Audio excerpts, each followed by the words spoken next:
Hello मैत्रिणींनो, हे बघा, हे मखाणे असतात ना, हे हाडांसाठी खूप चांगले असतात.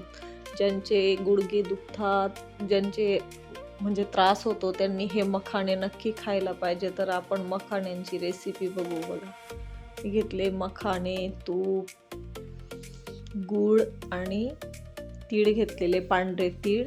आपण कढई ठेवून तूप टाकायचं त्याच्यात आणि मखाणे चांगले लाल होईपर्यंत भाजून घ्यायचे. मग त्याच्यामध्ये गूळ टाकायचा, तूप टाकायचं आणि मग गूळ वितळून घ्यायचा.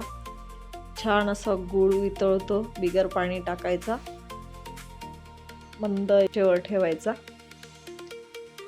गूळ छान असा वितळला की आपण त्याच्यामध्ये मखाणे टाकू. हे मखाणे खूप टेस्टी असतात आणि मुलांना खायला खूप पौष्टिक असतात. म्हणून मुलांना सकाळी नाश्त्यामध्ये दूध प्यायच्या आधी हे मखाणे द्यायचे खायला. मुलांसाठी, आपल्यासाठी पण खूप चांगले असतात मखाणे. हाडांसाठी खूप चांगले आहेत. बघा, आता हे गूळ पूर्णपणे वितळलेला आहे. मी त्याच्यामध्ये मखाणे टाकले. हे बघा,